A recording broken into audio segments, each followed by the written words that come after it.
পারিবারিকভাবে বিয়ে হলে যা হয় আর কি। দেখুন, মেয়েটা জামা কাপড় শুকাইতেছে, তার জামাই এসে যখনই তার গায়ে হাত দেয়, দেখুন সে জিদ করে ওই জায়গাতে চলে যায়।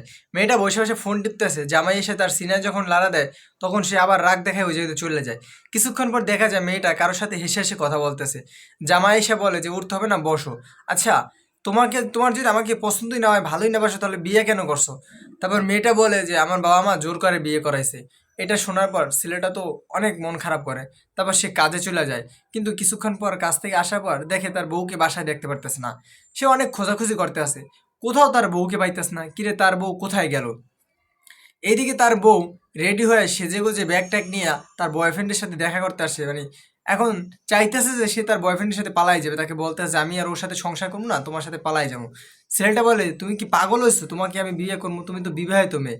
আমি যতদিন জাস্ট তোমার সাথে মজা করার জন্য কথা বলছি, এই জন্য তুমি সিরিয়াস হয়ে গেছো? এটা বলে ছেলেটা চলে যায়, মানে তার বয়ফ্রেন্ড। এবং মেয়েটা তার ভুল বোঝে। তারপর তার জামাইয়ের কাছে চলে এসে বলে, জামাই ভুল হয়ে গেছে, মাফ করে দাও। দেখুন, তারপর জামাই বলে তুমি যে তোমার ভুলটা বুঝতে পারছো এটাই অনেক। তারপর সে তার বউকে অ্যাকসেপ্ট করে নেয়। আসলে বিবাহিত মেয়েদেরকে শুধু তার জামাই ভালোবাসে, আর কেউ ভালোবাসে না। আর যারা ভালোবাসে তারা শুধু মধু খাওয়ার জন্যই ভালোবাসে। কি বলেন আপনারা? অবশ্যই জানাইয়েন।